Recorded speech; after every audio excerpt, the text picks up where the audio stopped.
May I give the brief introduction of our research presenter.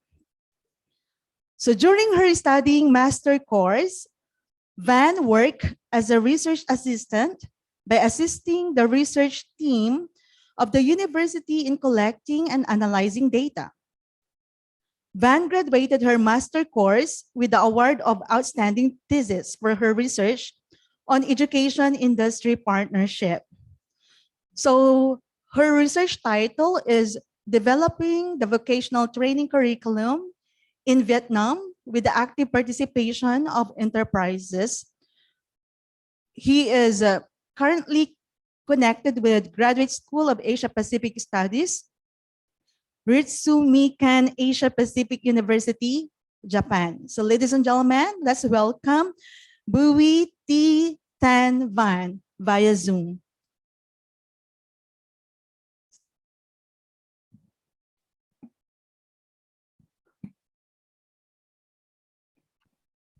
Good afternoon, everyone.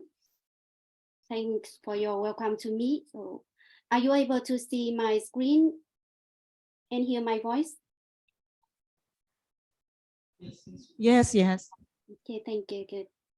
Ladies and gentlemen, to the organizers of the conference, the participating researchers, the keynote speakers, and the panelists, good afternoon, everyone.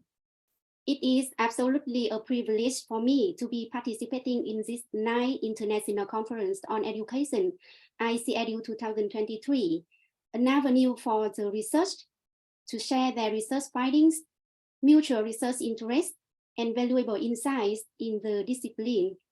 I am also delighted to be engaging in the same platform with different researchers from around the world.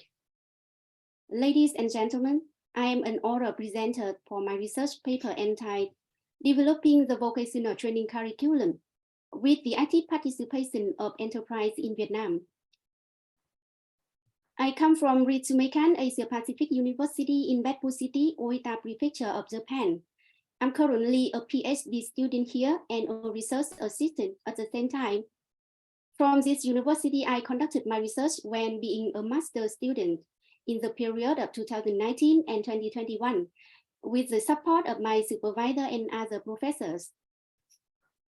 I am now ready to present the research developing the vocational training curriculum in Vietnam with the active participation of enterprise. Now looking back at the Vietnamese higher education, after the đổi mới policy in 1986, the đổi mới is literally translated as to make a change, renovation, restoration, or open door. In 1986, the government mandated the đổi mới policy, shifting from the centrally planned economy to a market-oriented one. Changes in the economy have influenced to devote effort and resources to make essential reforms as to keep pace with the labor market demand. Overall, significant reforms have taken place in 3 main areas. The first is teaching and learning, the curriculum, and the governance. Regarding the curriculum reforms, from a backward country with human resource being underestimated for their skills, the most innovation in curriculum was the introduction of work and study system. This model emphasized that work must be productive, not theoretical. Therefore, all schooling programs need to establish a collaborative program with the enterprise to enable students and teachers to practice in real production processes. Also, higher education institutions have now replaced Russian with the English as compulsory foreign language learning, since the country has opened its doors to more Western countries rather than Russia only. Accordingly, the trend of globalization was growing, so information technology courses were also focused on. Along with the reform policies, the network of Vietnamese VET systems and VET institutes have increasingly expanded, and in principle aligned with the economic sectors, regions, and localities. According to report by Vietnamese Ministry of Labor, War Invalidist and Social Affairs, until the end of 2018, there were 1,948 vocational institutions nationwide. So what is the problem here? Based on my observations and document synthesis, the development of the quality of vocational training has not been proportional to the increase in quantity. It is represented by some facts and figures below.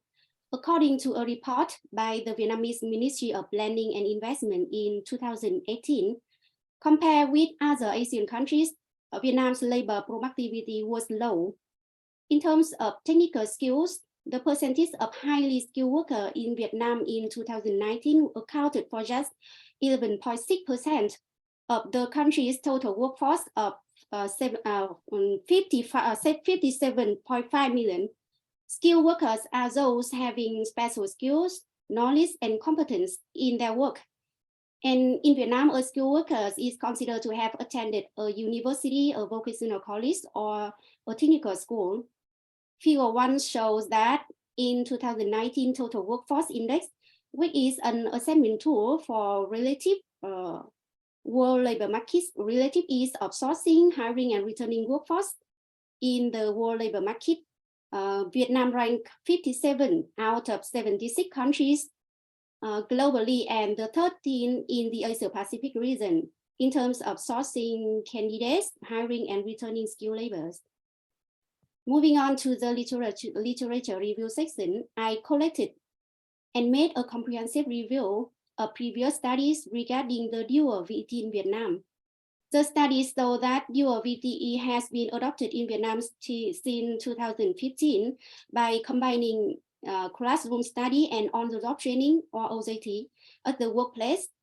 I also reviewed some typical models of dual VTE in all 3 regions of my country and concluded that there is a small number of pilot models over the country and also a small number of students who enroll in these models. The importance of OJT in the OBT system was also acknowledged and systematically reviewed. For students, OJT helps them learn new skills and qualifications in real production process. For enterprise, it helps them save training costs and prepare workers who have bright skills working for them in the future. I also review a real situation of dual VT implementation in Vietnam. The studies discuss how Vietnamese vocational institutions have difficulty in accessing the needs of industry and the enterprise struggle to retain their newcomers. Some other success solutions to improve dual VT by raising perceptions of community on job-oriented training, upgrading program contents, and calling for close attention of the relevant stakeholders and the government. Several studies focus on the management of joint training activities and discuss about the importance of OJT. With all those reviews, ladies and gentlemen, I thought of delving into this service of this research that highlighted the institution-industry partnership and explore the main factors affecting the effectiveness of OJT, then recommended suitable versions of OJT curriculum in Vietnam context. Here is my research question. What are main factors affecting the effectiveness of the OJT? This research was thirdly anchored from the social efficiency ideology launched by Bobbitt in 1913 that demanding educators use scientific techniques of productions developed by industry to apply in the schooling. In his theory, Bobbitt compared the school to a factory in which the child is raw material, adult is finished product, and the teachers are factory workers who are well versed in the techniques of industrial production. Then the curriculum is whatever processing the child needs to become the desired adult. And the curriculum developer is the researcher who determines what is needed in the finished product and the most efficient way of producing it. This initial ideology then was developed by the curriculum theorist Michael Stephen Skiro in 2012 in his book Curriculum Theory. According to Skiro, the purpose of schooling is to officially meet the needs of society by training youth to function as the future major contributing members of society. The goals of his theory advocates is to train the young with the skills and the procedures they will need in their workplace, and the essence of learner lies in their competence and activities they are capable of performing. The first job of the social officer and educators is to determine the social needs. The things that fulfill these needs are the terminal objectives in the curriculum. Educators must then find the most efficient way of producing a product which is an educated person who meets the set objectives and fulfills the needs of society. Thus, three things that play an important role in the social officer ideology are: the first is concept of learning or change in human behavior. The second is the creation and sequencing of learning experience that are the cause, the actions, and the stimuli which lead to the desired effects, reaction, and response. And the last is accountability to the client for whom educators work. Ladies and gentlemen, the research selected vocational students, vocational educators, and enterprise employers and managers as examples in which the OJT is service. The students are service users, and the educators as well as enterprise employers are the service suppliers.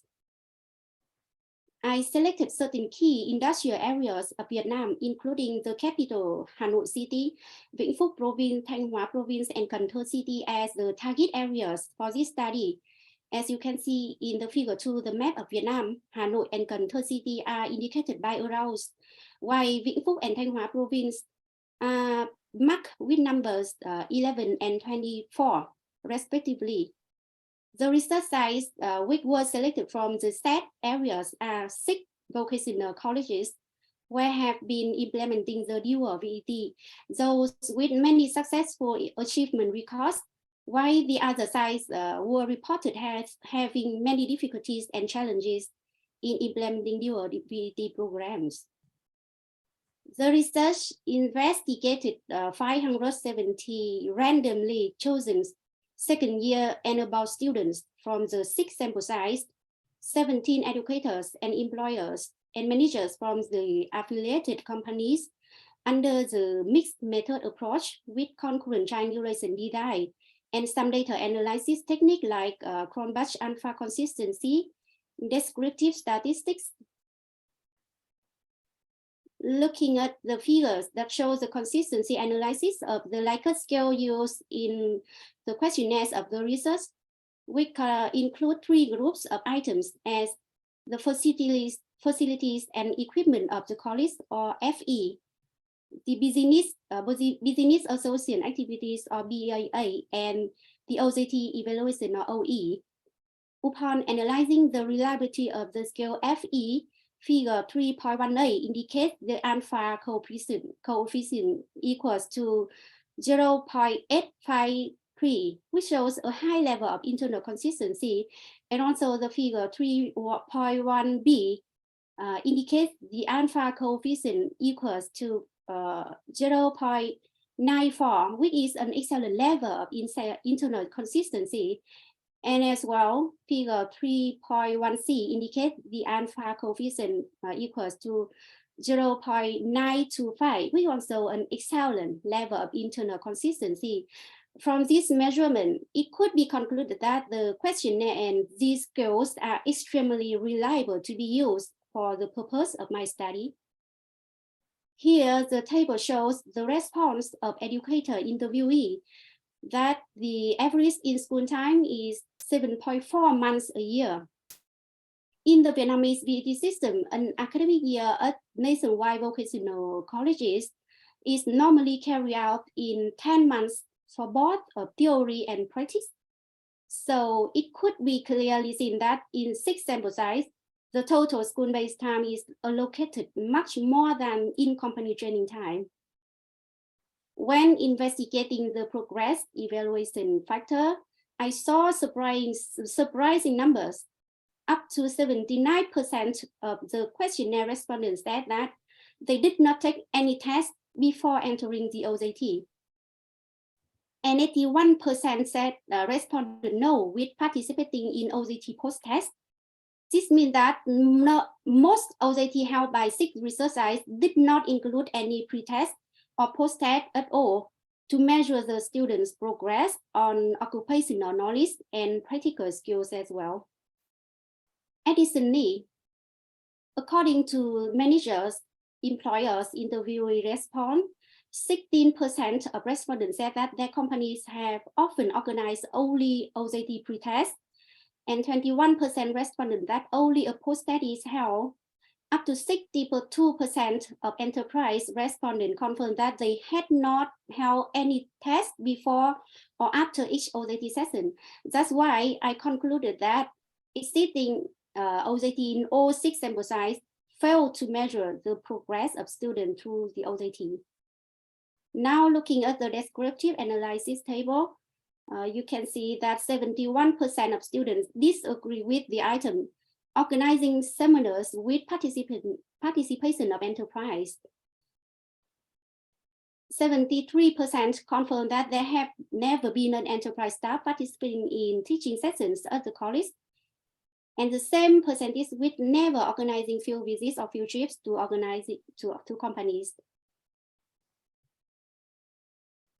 And also, from educators' perspectives, more than 83% stated that their colleagues seldom actively connect with enterprise in job fairs, business connection events, etc. 66.7% said that their colleagues never invite companies to visit the college and participate in student skill competitions.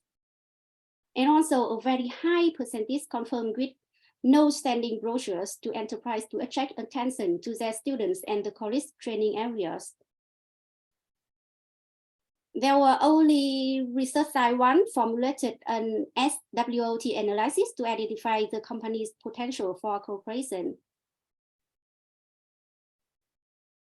After a series of descriptive statistics, it was found that the current cooperation in the sample size are loose and not deep.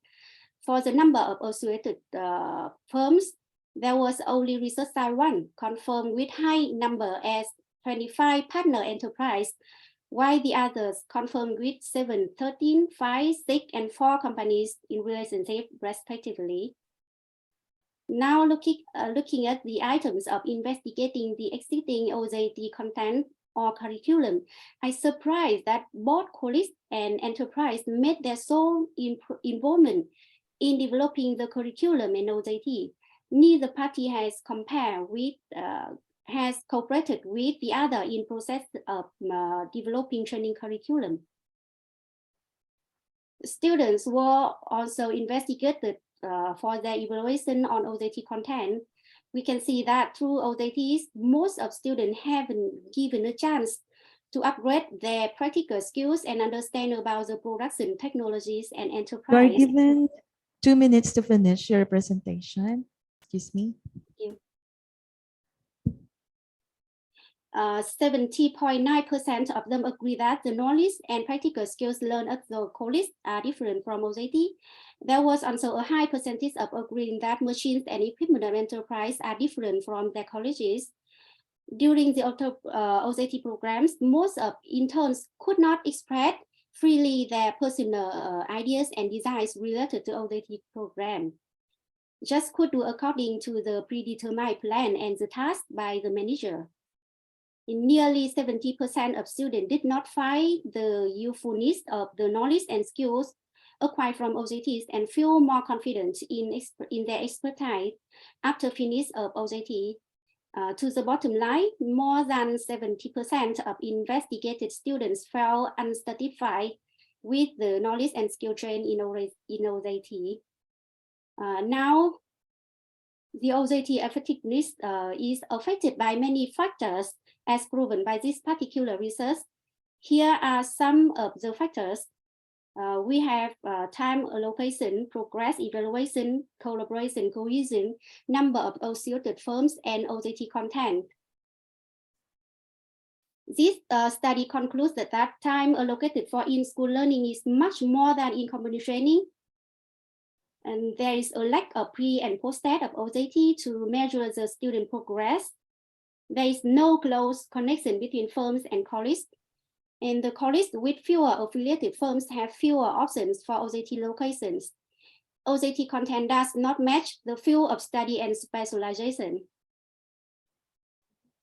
Now for the recommendations and the impact of this particular research, the researcher recommends that time for OJT needs to be allocated more and alternates between semesters. OJT pre and post tests are required to keep track of students' progress to make appropriate adjustments. Enterprise and colleges jointly build the OJT curriculum. OJT content must be compatible with the field of study, match the curriculum framework of the college, and provide the necessary and updated skills. And for the future. Okay, thank you very much, Ms. B.T. Tanban. So we now entertain questions from the participants, both from the Zoom and here in the hall.